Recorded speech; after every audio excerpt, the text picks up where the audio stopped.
What's going on, guys? I'm packaging up some stuff to send out today, but I learned a new trick the other day and I kind of want to show you guys this trick.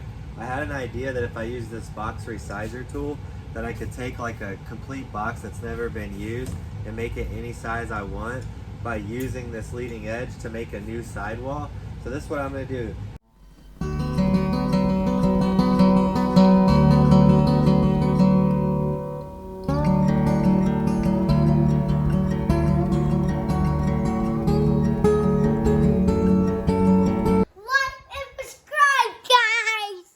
This box is from Lowe's and it says right here that it's a 22 by 22 by 21. But I actually sold this beer mirror. So here's the item that's sold. It's a beer mirror. It's got the car on there and everything. It's a beer advertising mirror, but it's a pretty big piece. It's like 36 by 22 by just a couple inches, obviously. But I'm gonna show you guys how you can take a different size box and then custom fit it to your item. So that's what we're gonna do. What I'm gonna do is take this box resizer tool. If you don't have one of these, you really should have it. I use this thing every day. It's probably one of the best and most useful tools I have around here. So I know I'm gonna wrap this item with a lot of bubble wrap to protect it, because obviously it's glass or a mirror, it's gonna break. And I have 44 inches to work with, and I need a 36-inch piece to fit in there. So that gives me 8 extra inches. So what I'm gonna do is take this thing and put it at about 3 1/4 inches to make a new sidewall that's 3 1/4 inches. So I'm gonna resize this box. So this is what I've done. That box resizer tool, it actually scores an edge along here. I'm not sure if you could see those little perforated lines there, but I've made a new edge. And then I'm gonna flip it over and do it on the other side. You can't do it on the same side of the cardboard flat, because it's flat when it's like this. I scored this side, so now I'm gonna completely flip it over. And this is gonna be my other leading edge on the opposite side of the cardboard. And for those of you who've never used one of these, this is how this tool works. I can set it to whatever depth I want, so then it rides along the edge and it just perforates a line along this box. So more often than not, what I'm using it for is if I have a box that's like 12 by 12 by 12, and then I have like a 12 by 12 by 6 item, like let's say it's like a Sega Genesis or something. So then once I pack that console in the bottom, I have so much dead space.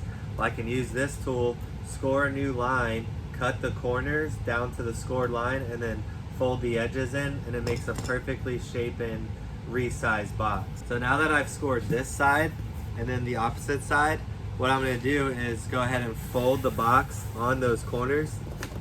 So look what instantly happens. It makes this side of the box like 3 1/2 inches, what we need it for the mirror. And then we're gonna go to the other side and do the same thing. So now, effectively, what I've created is the perfect box for this mirror. So I'm gonna go ahead and bubble wrap that thing up really good, put some cardboard, a lot of layers of cardboard over the mirror to protect it before I even put bubble wrap on it. And that's how I'm gonna protect the mirror. I'll show you guys that process, and then I'll show you how we throw it in the box and get it shipped out safely. So now that I've created these new edges, or these new sidewalls, what I'm gonna have to do is cut this, because this is just a folded piece of cardboard. This is what we're actually gonna fold inside to help with some of the structure of the box. And we're gonna put extra cardboard in there because naturally the box wants to be weak in the middle where that crease is. So you have to package item really well if you're gonna resize it or reshape it like that. So now that I've cut those sides down and folded them in, I have these flaps these are gonna fold over and be the bottom or the top of the box. But we only have a 3-inch box here, and these flaps are about 10 inches. So I'm gonna take a razor knife and then make about 3 inches, so when it folds over, it'll be the perfect size.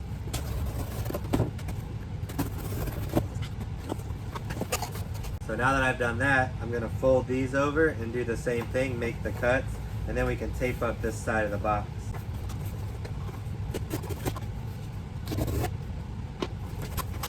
Now the next thing I wanna do is tape the crap out of this to give it some more like structural stability. So that's what we're gonna do next. Got our trusty eBay tape. So now essentially what I've created is the perfect shaped box for this beer mirror that I'm shipping out, and I did not have the right box around here for that item. I would have had to go purchase a brand new box at a UPS store or at a packaging store. So now that we got this box all taped up, I'm gonna go ahead and safely wrap the item up and show you guys the finished product and before we throw it in the box. So what I like to do before I package an item like this or before I wrap it in bubble is put the cardboard over the top to protect the glass or the mirror, whatever I'm packaging. So the next step, as you can see, I have it laying on this bubble wrap right here. So next we're gonna wrap it in bubble.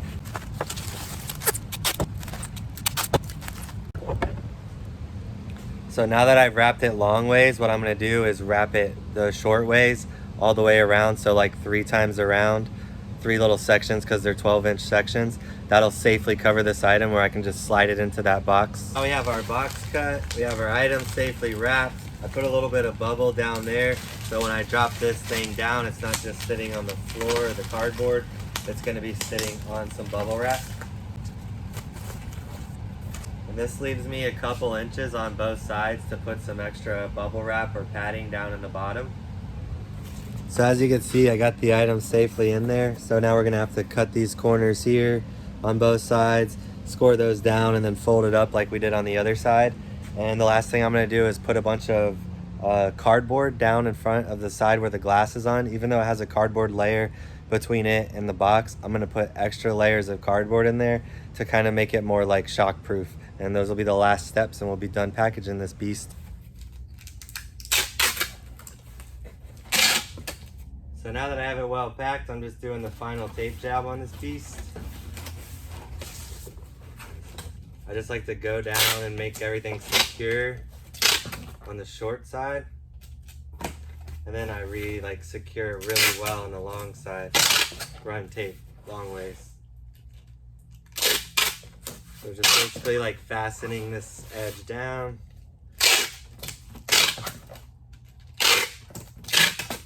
Now I'm gonna put a bunch of tape long ways so this thing will be good to go.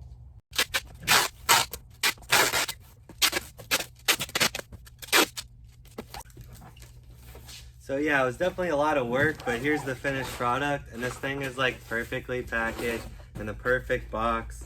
So yeah, that's a cool trick that you guys can do at home if you got these oddball size boxes and then odd size items to package and ship. You can kind of make do with what you got, but hopefully that's something you guys can use in your business. But I got a lot more to do today. I gotta get back to work. I just wanted to share that one with you guys. So until next time, peace.